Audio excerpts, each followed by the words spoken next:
first and foremost, NFTs are eventually going to be a multi-trillion-dollar industry, and we're very early to it. It's very confusing. It's very brand new. There's a lot of new jargon, and it's a brand new way of thinking, right? But think of it this way.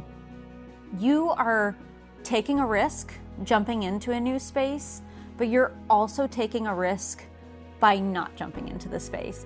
Ultimately, you're the person that drives your car of life, essentially. You're the driver. This is going to be your life and what you're focusing on 24/7. And it's going to be really important that you're doing what you're happy with.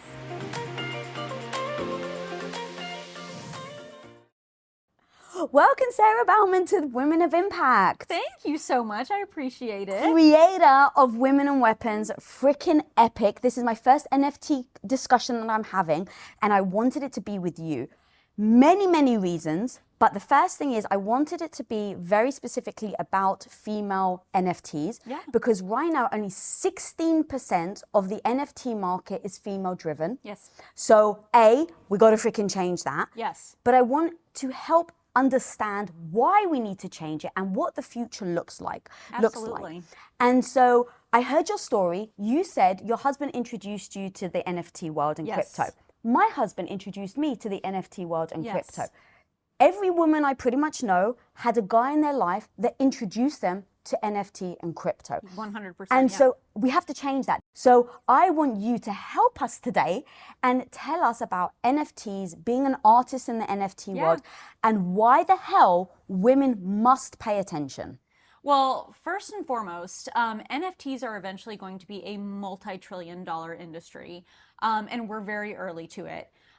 Women have been left behind in the Web 1 space, in the Web 2 space. We weren't early to those spaces. Right now, we have the opportunity to be early, so why the heck not? And like you said, it's around 15 to 20% of women who are currently in the space. And in the last 3 months, I've seen more and more women delving into the space. Since seeing women delving into the space, like yourself, like Randy Zuckerberg, like myself, 𝗪𝗵𝘁, so many of these women, I've seen a lot of new education that's very much female driven, that's going out, that's going to allow a lot of women to see these things and have the opportunity to venture into the space without hearing it from a man, and being the first ones to step their foot in and get their foot in the door in this NFT space, because we're early and there's going to be so many opportunities in the space. I love all that. And I think the education piece is really super important, because as I started to hear about it, I'm like, I just don't understand it. And I have a phrase, a confused mind says no. So anytime it's confused, it's just easier to say no, right? To protect yourself. I think as humans, we have that, because if it's unknown, it becomes a fearful space. Because like you said, I cannot live in a world, girl, where 5 or 10 years come and we women are saying we got left behind. Yes. Hell no, we left ourselves behind. Yes, exactly. And you know what? Here's the thing. There is more and more education coming regarding this space. With that education, I think we're able to feel more and more empowered. Up until now, this has been majoritively viewed as a boys' club, right? And it's been a little bit intimidating going into this space, because you're afraid that you're not going to be accepted in the space because there's not a lot of representation of women. But now we've seen, projects like Women Rise, like World of Women, like Flower Girls, like my project, Women and Weapons, that are all coming about. And now I think women are starting to see things that look like themselves here, and they're starting to see that representation, and that's starting to draw us in, right? But like you said, I mean, it is a scary space because it's very confusing. It's very brand new. There's a lot of new jargon, and it's a brand new way of thinking, right? But think of it this way. You are taking a risk, jumping into a new space, but you're also taking a risk by not jumping into the space and not being early, right? Like, there's now that potential for being left behind. So, this entire Web3 NFT space, it really lends itself to so many different areas. You don't have to just be an artist. You can be a musician. You can be an influencer. You can be somebody who's skilled in marketing, in business, even in legal and in like a CPA work, things like that. Everybody has a seat at this NFT and Web 3.0 table. Everybody fits in. The most important thing is just getting started. And I think one of the most important things in regards to getting started is to do your homework before you go in. I tell everybody, spend at least 50 hours researching the space and learning about the space before you do decide to jump in. Okay, just to hold there, even that is quite daunting. That's what I worry about, is that it's even that stops women from even dipping their toes in. And so even this show, this episode right now, I really want it to be that dip the toe in, guys. Yes. Like, let's all do it together. Don't worry. Don't be fearful. It's like, how do we slowly start to bring people in? Yeah. And what is that messaging that is the emotional pull for women? Because I think even going into your community and World of Women's community, a lot of people say they came for the money and they stay for the community. Yes, yes. And you are so spot on about that, because the vast majority of people who are likely in the space are there for flipping. But I think once many people get into the space, they realize what an incredible community they've become a part of. And so I think whenever women, like, for example, some of the girls that I've met here, they're telling me that, hey, yeah, I'm part of this Women in NFTs chat group right now, and we've been talking about blah, blah, blah, blah, blah. And so I think more and more women are coming in and seeing what incredible communities they can be a part of here. But also, I mean, you can dip your toe in really slowly. You don't have to go pedal to the metal and spend 1 week of doing 50 hours of research, right? For me, for example, whenever I'm doing my research, I am in the bathroom getting ready in the morning, brushing my teeth, and I have my iPhone up in front of me, and I've picked one educational YouTube video about Web 3.0 or NFTs. I've chosen one Gary V, YouTube video that he's talking about NFTs and how to get into NFTs. And so it can be like when you're in the shower, when you're brushing your teeth, when you're putting your makeup on in the morning, even just like listening to it in your car. There's a lot of opportunities for us to be able to not feel overwhelmed or overloaded and be able to learn bit by bit. But also on the note of you talking about community, joining these communities that are, primarily female, or even many of the communities that do have a lot of men, you can ask these people questions. One thing I've learned is that the NFT space, the Web 3.0 space, is very welcoming, it's very kind, and it's very warm, and people are very excited and happy to help one another. I think back to this clip that I saw from 1993. And it's these two news anchors that are trying their best to explain what the internet is. Oh my God, this is amazing. Yes, and I was listening to the clip and listening to them trying to explain what the internet is, and I was just like, that is so far off from what we know of the internet today. And so when girls come into this space, women come into this space, something that they need to recognize is there's a lot that we don't currently know. Nobody really is an expert in this space. You shouldn't expect to become an expert overnight in this space. It's going to take a long time of learning, and it's going to take a long time of growth. And when you do feel confused or you do feel overwhelmed by this space, you need to take a moment to be kind to yourself, because we are all in this together and we are all learning this together. I've been in this space since like August of 2021, and I still don't even feel close to being an expert about this space. So hopefully that's helping others feel comfortable. Yeah, it really does. And as you were talking, I was wondering, like, if you had or have any type of imposter syndrome, because a lot of females that go into new spaces where they're unsure, that is predominantly male, the imposter syndrome often comes up. So have you felt that? And then if so, how are you overcoming it? Because those are the moments where I think that either stops someone and they never go into that space because they're just so fearful, because they're like, who the hell am I? Or it leads to someone like you that ends up having Gary V buy your drops, like announce it, freaking 45 seconds later, you're completely freaking sold out. It's the emotion of, I don't belong here versus screw that, I do. Okay, so yes, 100%. And I think that this imposter syndrome can go one of two ways. It can go in the way of you want to try and portray that you know everything about the space, and therefore you say things that you're not confident in. And that can kind of dig you into a bit of a hole. So there's that area of it. There's the other area of it where you're like, I have absolutely no idea what any of this is. I'm terrified to say a single word because I'm afraid that I'm going to look stupid. Right.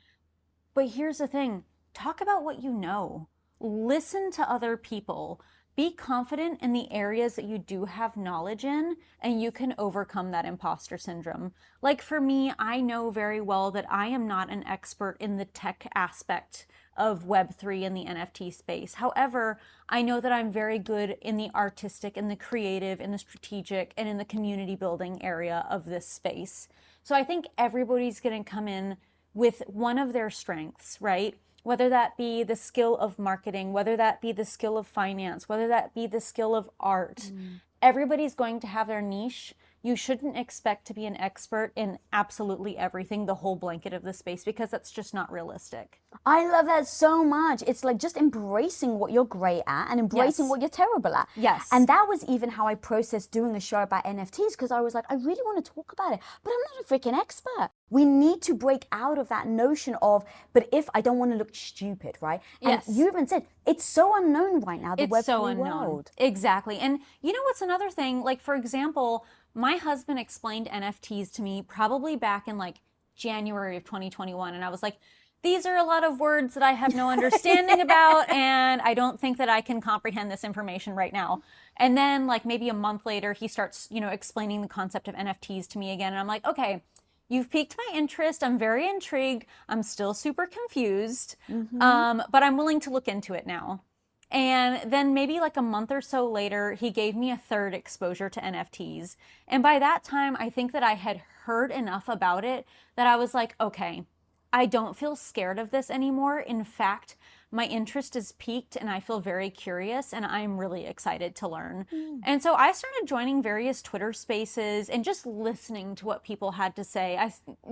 Back then there weren't a ton of articles about the NFT space, but now there's tons of articles. I mean, even like Glamour and Vogue are posting articles about NFTs. Rolling Stone is posting articles about NFTs.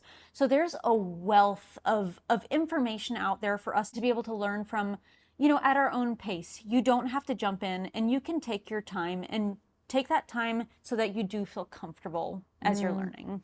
Okay, I love that. Now I want to talk about why people should, because everything was like, we've addressed like the fear and getting your toes wet, but it has to be enticing enough for people to want to do it. And I desperately want you to tell us your story, because it is so freaking impactful of how you've been able to, for this to actually impact your life. And then I want to then dive into that it's not just you, it's so many other women that are in situations where once upon a time, 20 years ago, 30 years ago, they wouldn't have had an opportunity to break out. Yes. And so today, tell me, if you don't mind, laying out your story, because it is so beautiful as an example of why I think women need to start paying attention. Absolutely. So I'm going to start out by saying, it is very easy to become a me. And what I mean by that, it is very easy to go from your 9-to-5 job that perhaps doesn't fulfill your passions, and you can jump into the NFT space and be able to make a living by doing your passion. And so my story, I actually am an occupational therapist. I've been passionate about art my entire life. That's all I've ever wanted to do. I've always been painting, drawing, coloring, you name it. Well, during my master's degree, I decided to start selling my art on the side as a way to help cover the expenses of my master's degree, but also to offload some of the stress that was getting my master's degree. Once I graduated, I started working in the healthcare system in the hospitals. And I continued selling my artwork on the side. Again, I would go home and I would be super stressed from work, and it gave me an opportunity to, paint to get rid of that stress. It was like my meditation, right? And so I decided to paint this 10-piece Gauche created Women and Weapons collection because I wanted to create something that would speak to people and cause opportunities for conversation. Well, my husband was like, Sarah, just for poops and googles, I think that you should turn this into an NFT. And I was like, okay, let's do it. And so we did. Because you figured you had nothing to lose? Yeah, I was like, you know what? Again, harkens back to you're taking a risk by not taking risks. And so I was like, yeah, let's do it. So we did. And they were sitting, I want to say, for about like a month and a half maybe. And then I saw a post by 𝗪𝗵𝗵𝘁 where he was looking for new artists that he wanted to purchase a piece from them if they have not sold any pieces. So just as a Hail Mary, I decided to post in the comments, hey, Gary, would love for you to be my first collector of one of my pieces. Well, that day I was also working in the hospital, and I'm in a patient's room, and all of a sudden my Apple Watch is like just buzzing out of control. And so I finished that visit with my patient a little bit early, and I was like, I'm so sorry, you know, I've got to cut this a little bit short. I ran downstairs because I was not sure what was going on. I went down to where we document, and I called my husband. I was like, what is happening? My watch is going bonkers. And he's on the other side of the phone, and he's crying. And he said, Sarah, Gary just bought 3 of your pieces and the rest of them sold out in 45 seconds. Well, thank goodness. Prior to that, I had been working on a 10,000 piece collection. It was pretty ambitious of me, but I decided that was something that I wanted to do. But after Gary's purchase, I realized that it's important for me to capitalize on this momentum. This could be my opportunity to fulfill my dream of becoming a full-time artist. And that's exactly what I did. I pumped out the rest of that 10,000 piece collection, and we minted it on October 23rd, and it sold out that same day. Same day. Same day. Incredible. And precious angel Gary, he purchased several more of those pieces. I know you purchased some pieces, which is just, you know, I'm so appreciative. But since then, I mean, I was working in the hospital like one day a month-ish after that. But now I'm able to fulfill my dream of being a full-time artist. This is what I've dreamed of my entire life since I was a little girl. And this could be so many people. But again, I also want to point out one of my friends, her name is Brenda. She otherwise goes by 𝗺𝗵𝗵𝗵𝗁 on Twitter.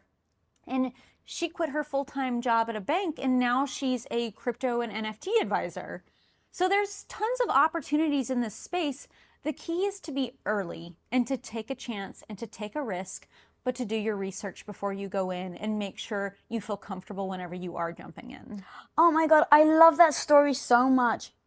And here's why. There are so many people out there who, like you, have dreamt about being creative. Like I was the same. I literally, when I was a kid, I would sit in front of the TV and I would draw, and I would tell my mum I wanted to be the next Walt Disney.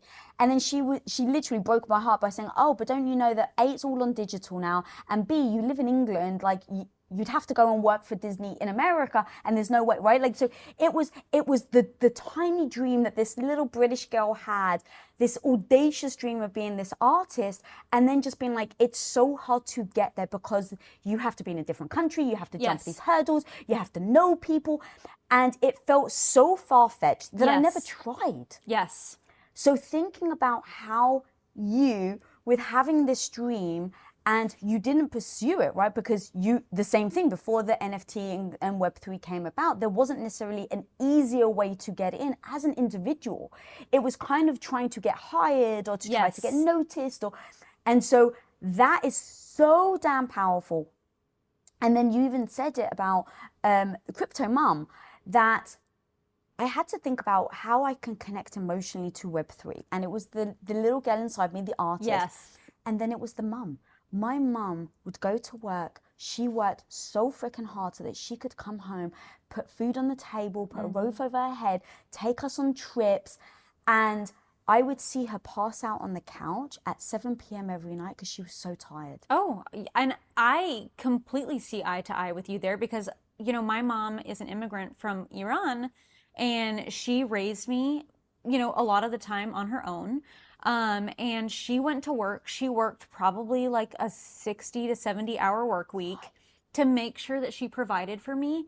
And seeing that, I was like, it's got to be different, you know? And don't get me wrong. I mean, I'm working my buns off with Women and Weapons, but I love every second of it. I am so passionate about every second of it. And not to say that my mom wasn't passionate about her job, but I'm sure that she had other passions that she would have liked to fulfill. Now we have this NFT and Web3 space that's giving us a lot of autonomy and giving us these opportunities to fulfill and go forward with these things that we've aspired for, or these things that we have incredible skill sets in, and be our own bosses and be creative and, you know, make incredible things and grow incredible things in a brand new area. Yeah, God, it literally can change women's lives. And, you know, obviously being women of impact, I'm very much focused on women, but really anyone's lives. But thinking about that and thinking about that, it gives women financial freedom. Yes. It gives them the possibility to be a stay-at-home mother and love that, and then also feel the creative side of them and the business side of them. And so when I like put it in, like flipped my mind instead of being fearful of the tech side of it, to go, oh my God, why could this be the most amazing thing that isn't, you know, that we've ever seen since Web 2. Yeah. And I started to think about that. And so when I heard your story, I was like, it is so beautiful to hear you actually living that.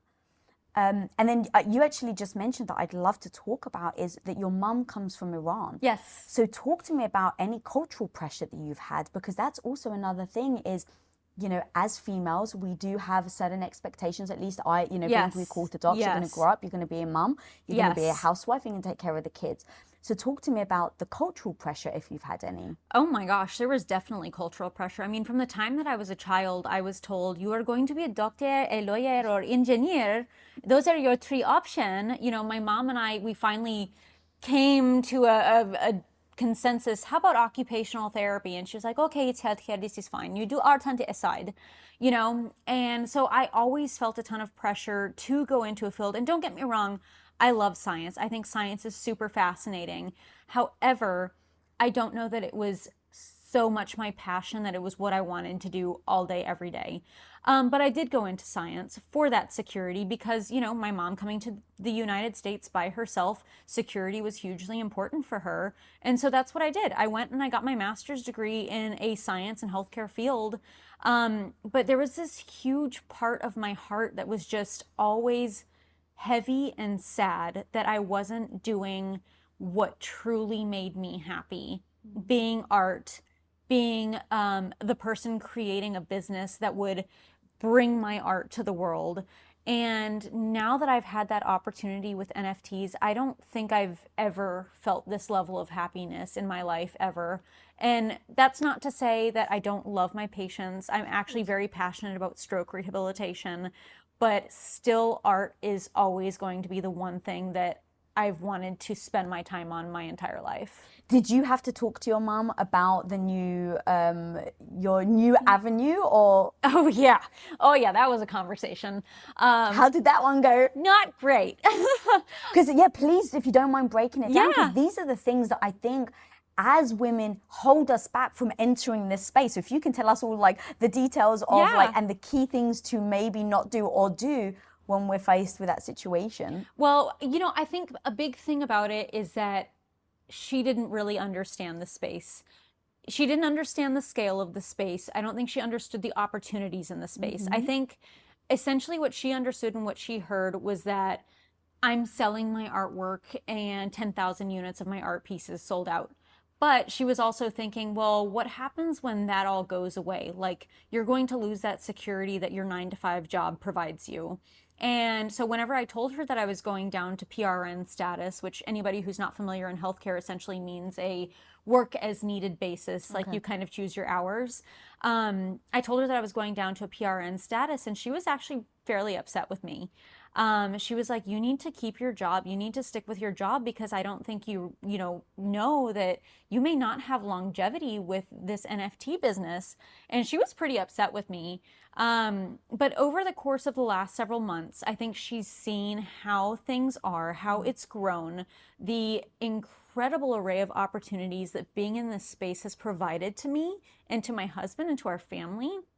And now she's finally come on board with, you know, I told her, I said, Mom, I really just don't think that it's sustainable for me to, you know, keep working in the hospital because I really need to be putting that effort and that time towards women and weapons. And finally, like a few weeks ago, she was like, okay, you know, I think you need to go ahead and quit your job and focus on the NFT full time. I was like, wow, we finally got there. Now, here's the question though. Would she have said that if your NFT job hadn't done well? I don't think so. No, I think it still would have been a huge barrier. And I think that we would have had a really, really hard time with that discussion. Had this NFT collection not done as well, I think she would have been like, you need to stop focusing on this NFTs and you need to go back to work full time. And I think that would have been something that probably would have completely broken my heart. Like I could have seen that really going south. Yeah. So what do you do about that? Because there are people that are having that battle with their parents, or maybe if it's a spouse where everyone's, the world is so unknown right now, right? You've got the people that like, it's utter crap. Like, what are you doing? People are trying to trick you. Like, you're going to lose all your money over here. Yes. In NFTs and crypto, there are literally haters. And there's other people that have literally stopped everything else and they only do Web3 NFTs because they truly believe it's the future. Yes. And I'm starting to notice, and maybe this is just the way the world always is, but there's more and more of a divide. Yes. And it's more and more people are like putting their foot in the, in the stone over this side. Yes. And then there's people that are putting that. So how would you advise that? And how would you advise bringing people over if it's someone that you care about that's in your family where they have a lot of influence on you? I think a big thing is that ultimately you're the person that drives your car of life, essentially. You're the driver. This is going to be your life and what you're focusing on 24/7. And it's going to be really important that you're doing what you're happy with. And I think part two is that it's important to follow your gut.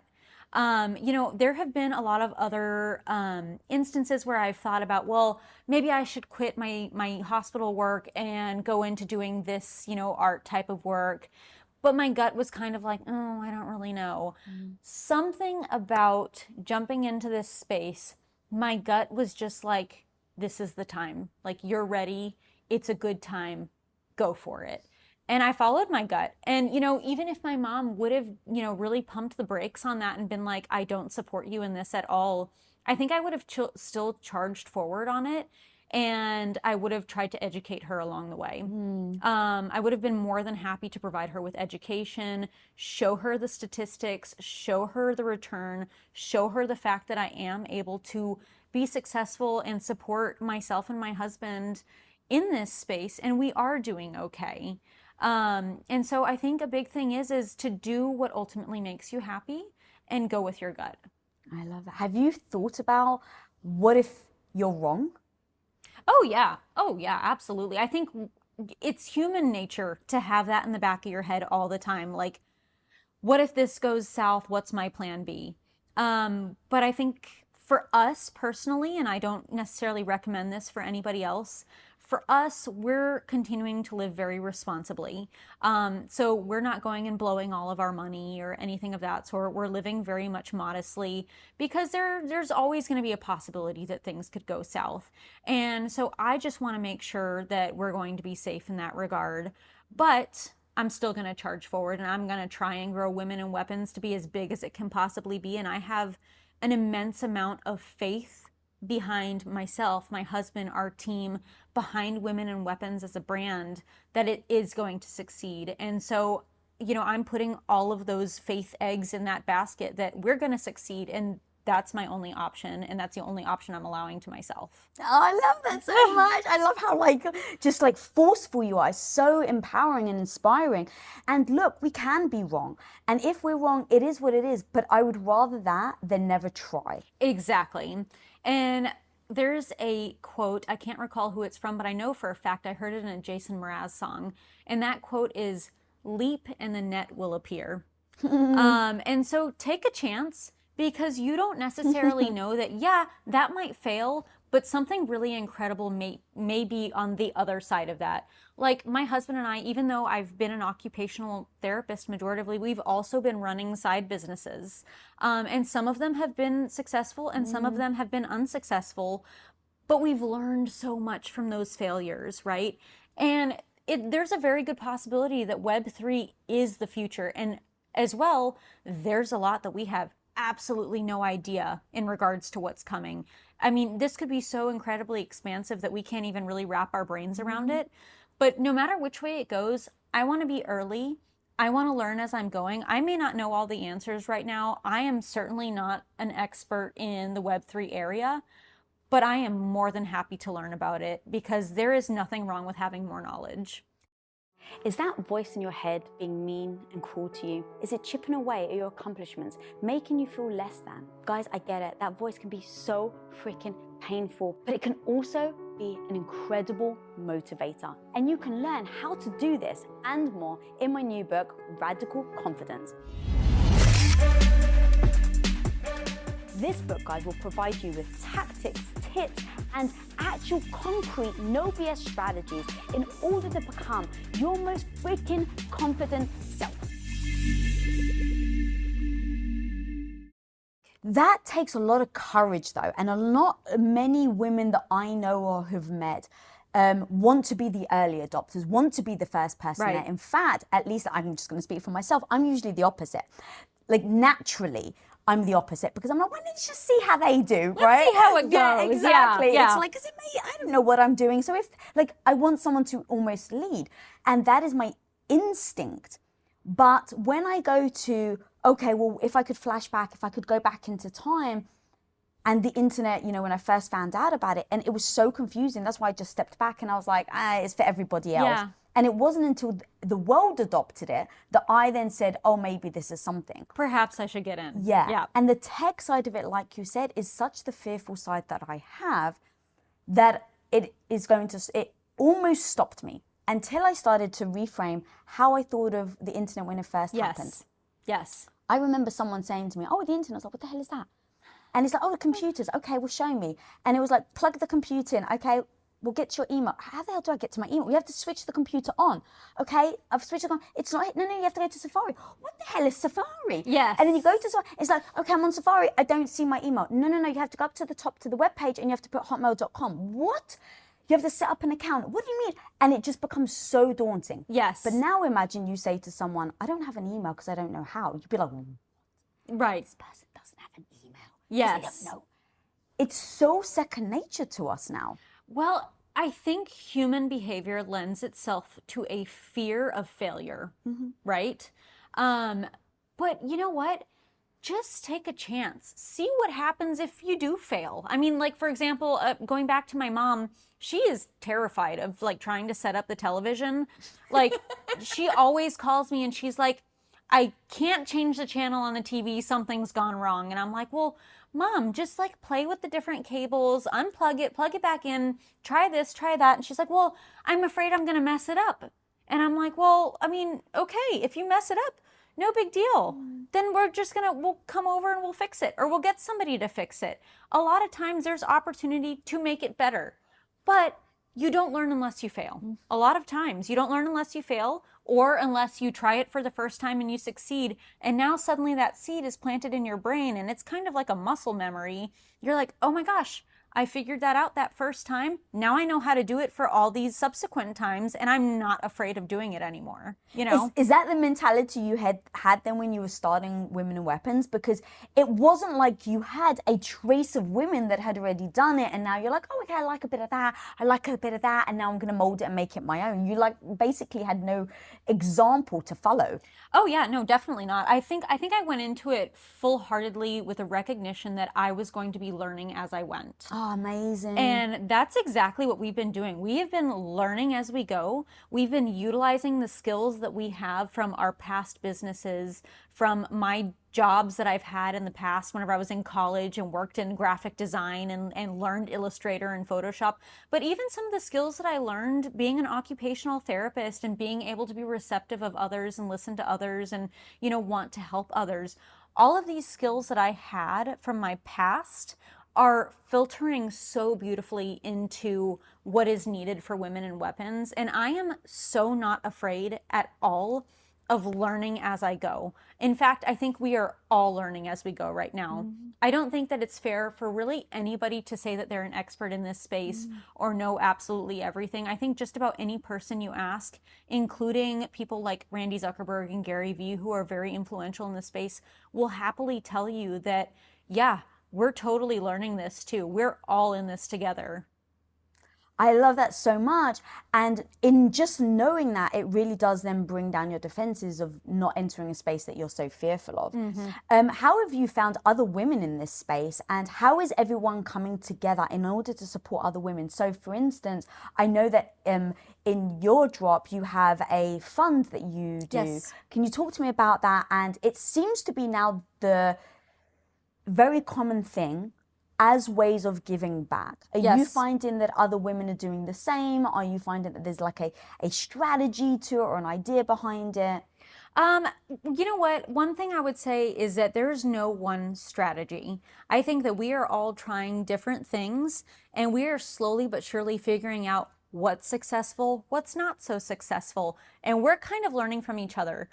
Another incredible thing about this NFT space, and especially the women in the NFT space, is it's very much an empowering sisterhood.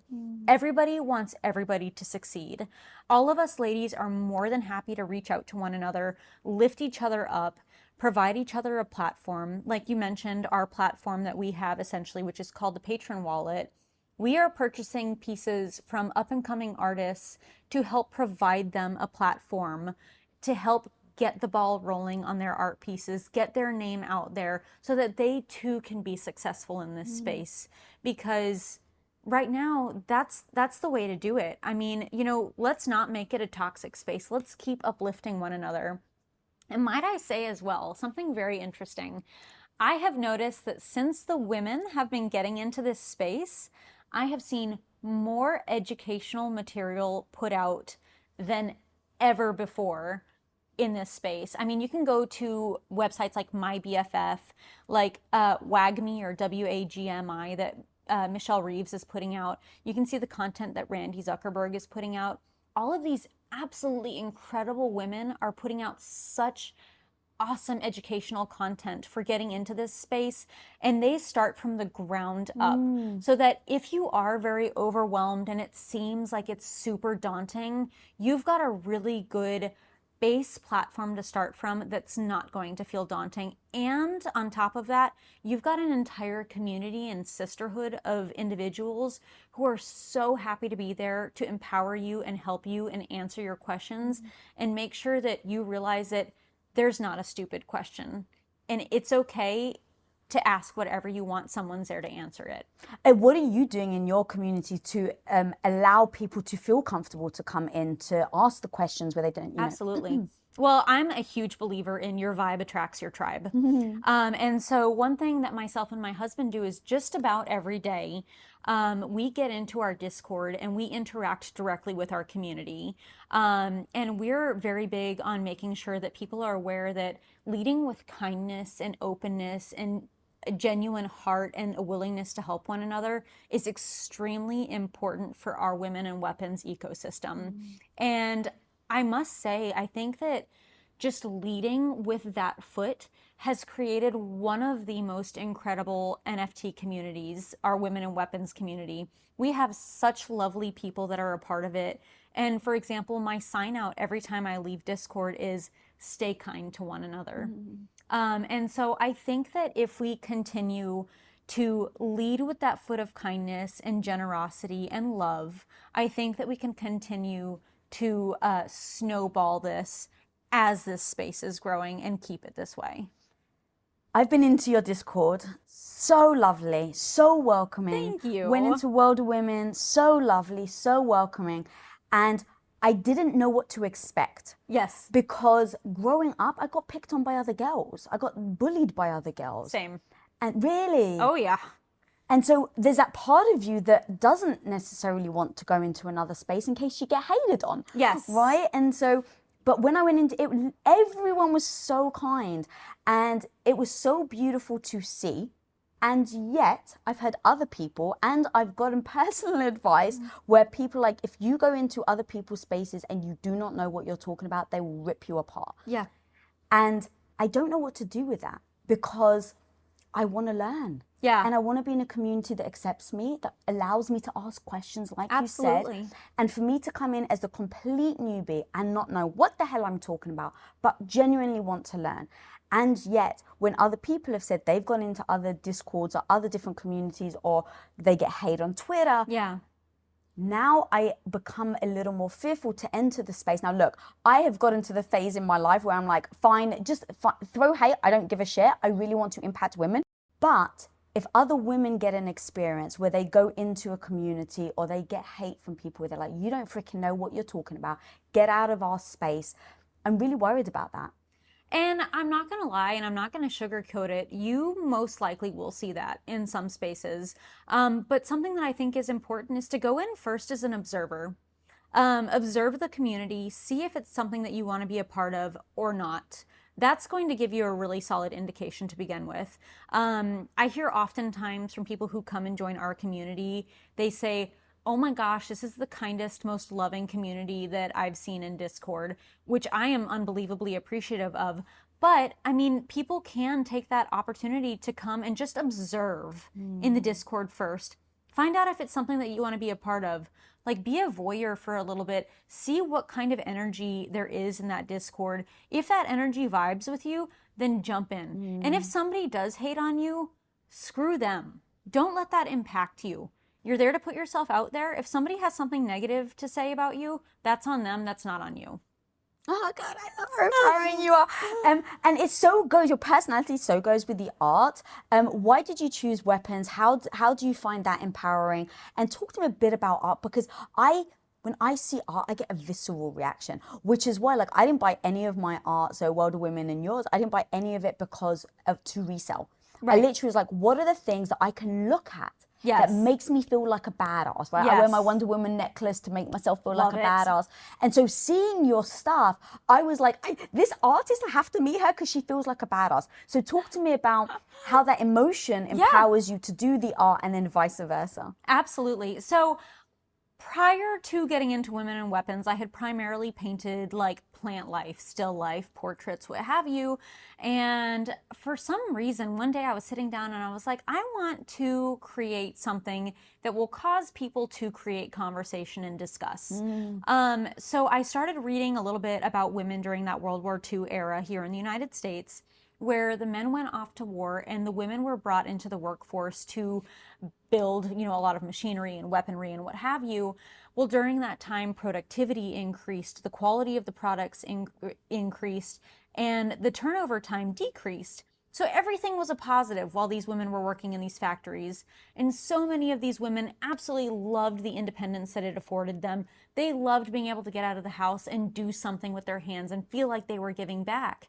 Well, then a lot of the men came back from war, and the vast majority of these women were laid off and essentially told, go back to the kitchen, go back home, right? And I was like, you know what? This is a time where I think that we didn't value women as powerful. And I want to portray these women as being extremely powerful. And not only that, I want to give them weapons that are symbolic of the weapons that we as women carry on a day-to-day basis. So whether that be your ideas, your creativity, your empathy, your character, your motherhood, we have so many different weapons that we carry with us on a day-to-day basis. So it's not a violent thing or anything of that sort. It is specifically art. I wanted to create it because I wanted people to have a conversation based off of this. And I wanted it to be empowering to women, seeing, how far have we come? How far do we have to go? And how freaking BA are we that we carry all these weapons with us on a day-to-day basis that we're able to carry out into this world and just freaking smash it. And you know what? Women are bringing so much empathy into this space. I know there's been recent conversation around, like, are women more risk averse, and that's why we're adopting this space slower. And I don't think it's necessarily that we're more risk averse. I think we're extremely empathetic, and we want to be cautious with what we're doing whenever we're going into this space and making sure that we're doing good as we're going into this space, and we don't want to impact somebody else negatively. And so I think empathy is a huge thing that we as women carry with us on a daily basis. I am always thinking about others. How is what I do here going to impact this person here? And so I think that's a massive weapon that we carry with ourselves day to day out into the world. Oh my God, I love that so much. How did you translate that then into design? Like, get these ideas, put them together? Because, the imagination to then creation is so beautiful. that. I just want to Thank you so much. I was actually really inspired by an artist named 𝘺𝗵𝗁. She had an exhibit that was in Fort Worth, like mid 2021, I want to say, or maybe early 2021, where she was showing a lot of really interesting juxtapositions. She's also Iranian, and so she was showing some of the juxtapositions of women versus men in Iran, and in that culture, and kind of how a woman's voice can be very loud, but it's also ignored. And a man's voice can be very soft, but it's very much elevated. And I loved that juxtaposition that she proposed. And so I think I really determined that I wanted to create some sort of a collection that would have that juxtaposition to it, that dialectic nature to it, where it's two very contrasting things that could also be very much compared. And so that was a big driver in why I created it, to portray women with weapons. These are two very different things. Women as the feminine, weapons often seen as the masculine. However, these weapons are very much symbolic of the things that we utilize day to day as we walk out into the world to, make ourselves do better, to protect ourselves. These are our weapons. So that's a big part of why I created it that way. I love that so much. How are you taking the art and then evolving it? Yeah. Going back to how the NFT space, I've heard it can be somewhat dangerous, where people are, if they're looking at you as an investment, right? Because for me, I bought your art because I want your art. I have it on my phone. Every so often I go into my OpenSea, I have my screenshots, I look at them, like it makes me feel empowered. But a lot of people are looking at it as an investment, as a way of making money. Yes. And so now they're looking at you as like, what are you going to do next? How are you going to make my value? Right. How are you feeling about that pressure? Because it is a new way of doing business. It is. And that's something that you do really need to be thoughtful about and focus on if you are to create your own collection, is that now that you've created this collection, you need to be thinking about this years and years and years and years into the future. And so I have plans for Women and Weapons going 10 years out, essentially. I want to be able to provide value to our holders forever. For the rest of my life, this is going to be something that I'm focusing on. And so we're getting really excited. We're starting to work into streetwear. We're wanting to do more and more brand partnerships to leverage our IP. We want to get into storytelling, whether that be through comic books or an animated series or even a live action series. So we have a lot of different plans. Also, we're very much considering the metaverse and getting our characters ready for the metaverse. So, to anybody who is considering doing an NFT collection, be thoughtful. Consider these people who are purchasing these pieces and make sure that you are also able to bring value to them and give back to them. I think that's extremely important. I was actually going to ask you how, because there's one thing in building both of my business, Quest Nutrition and Impact Theory, we've always thought about what is the natural behavior of humans, and then how do you use it to better their own lives, right? Yes. So Quest Nutrition was, make a protein bar that tastes so damn good they don't realize it's healthy. Yes. So now you're taking someone's natural inclination, which is move towards sweets, eat chocolate, ice cream and things. You don't have to persuade people to do it, right? They naturally want to do it. And now you're giving them something that they're already doing. It just happens to be good for them. Yes. Same with Impact Theory. We're creating content that is entertaining, that happens to be mindset. Yes. So we're working on the storytelling part. Exactly. But when I think about NFTs, when I first started to hear it, from my putting my business hat on, I really thought about it actually goes slightly against how women normally behave. Women love to shop online, but they love shopping online because they receive the goods. Yes. Yes. So I don't have an answer. So actually my kind of question is really an exploration of, I'm unsure what that is, if it just all exists in the digital world. So have you thought about that on the female side of things? Absolutely. I mean, so essentially what you're describing is utility, the utility of the NFT, right? So that can be like, for example, if you're a clothing brand, you purchase this NFT, you get exclusive access to this, capsule collection that this brand is offering. For us, it's going to be our exclusive streetwear that we have specifically for our NFT holders.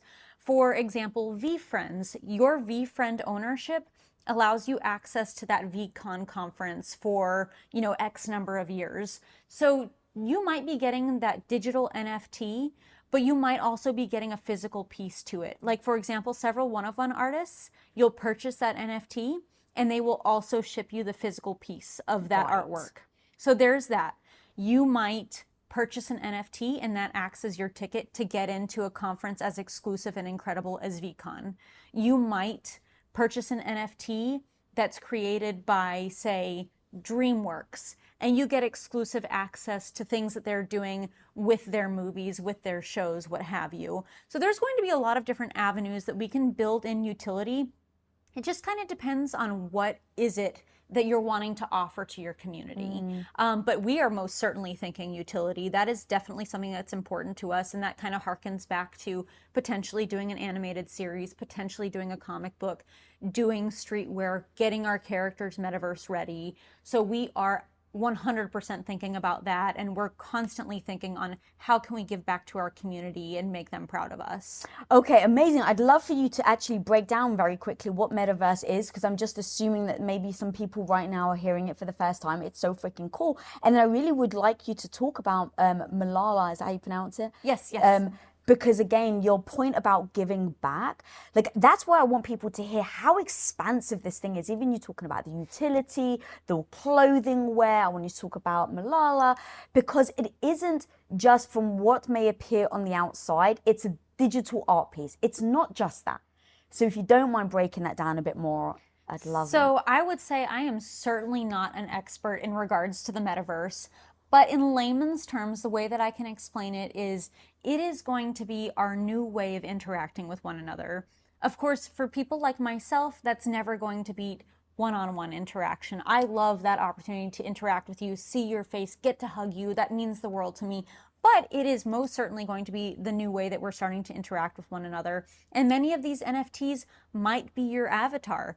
You know, instead of having to put your face on that Zoom call, you might be able to show up in that Zoom call as your women in weapons. You may be able to peruse, like for example, there's a group called 𝘀𝗶𝗵𝘁 who's creating these metaverse kind of art galleries or spaces where you can go into your buddy's space and check out what they have, and you can go in as your avatar. So there's a lot coming for the metaverse. It's going to be extremely expansive, and it is 100% our future that's coming.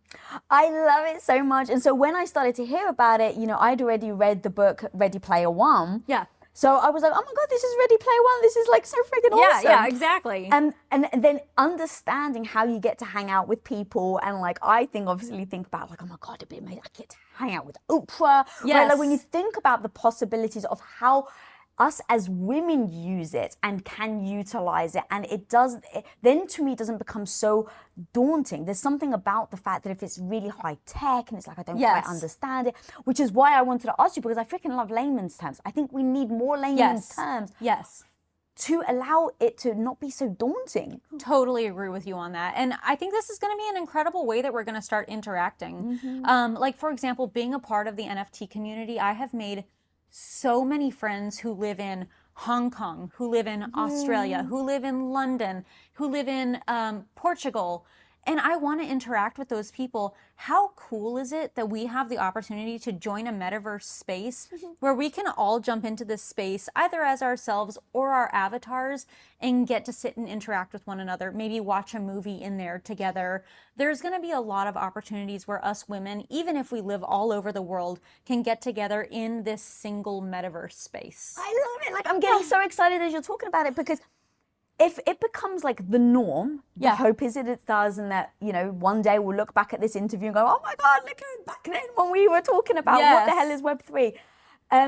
I love to think about just all the incredible things of like all the different dynamics of women. So if you want to be in business, it gives you opportunities to get into the rooms that once upon a time you never would have been able to get in the room. Exactly. And if you're a mother, to be able to sit in a mummy and me class, but maybe you do it at home so that you don't have to worry about, like, there's just so many wonderful opportunities. And so many opportunities to be able to learn from people of different cultures. Yes. Which is one of the most exciting things to me, being, you know, having a mom who's an immigrant. My dad is, you know, he's mixed Portuguese and English. And so all these incredible humans that I've met at these various NFT conferences who are from all over the world, I cannot wait to learn more about them and their culture and what they experience in their culture and everything. And it's absolutely bringing us all together, very much becoming like a in one place world friendship hub. I love it. Because also then that allows you to go, it doesn't matter where you're born, because that's right, we even said at the beginning, it's like it really, being born in England at the time to want to be an artist, to work for Disney or be the next Disney, it was just so far removed that growing up it was just told you it's impossible. Yes. But the new generation growing up, or even just, you know, our generation that's kind of learning all this, it opens up doors that never would have been able to, no matter who you are, where you come from, what your status is. It's so exciting. And also think about so many people who can't leave their homes. People with agoraphobia, people who are homebound due to like a physical disability or something of that sort, who now can join the metaverse and get to socialize with people and experience this outside world. This is going to be something that's so huge for people who say don't want their face to be seen. Maybe they are really self-conscious, or they don't want people to hear their voice. Perhaps they're self-conscious there. They now have that opportunity to interact with the world in a way that feels safe to them, which is incredible. Whew. Sarah, I could literally keep talking to you, girl. This has been so amazing. Where can people find you, and where can they follow you, and where can they catch up on all the amazing things you're doing? Absolutely. I would say that I am most active on Twitter. My Twitter handle is @NFT Sara Baumann. Our Women and Weapons Twitter handle is @Women and Weapons. And we also have a website, which is womenandweapons.io. And a lot of our links can be found there so that you can peruse our Discord. You can get into our Twitter. You can see what we're up to. Our merch store is coming soon, so you can kind of be on the lookout for that. But yeah, I'd love, you know, for everybody to come follow along with what we've got going on. I'm super excited for the future, as I think so many of us are. We're all in it together. We're all learning together, and let's just freaking go. Hell yeah. Yeah. Guys, that's what I'm talking about. So go follow her, check out her NFTs. They're so freaking beautiful. And if you're not following me, follow me @𝘆cie𝘂𝗿𝗵𝘁. And if you're not subscribed, guys, you gotta subscribe to the channel. And until next time, be the hero of your own life, and let's attack Web3 together. Peace out.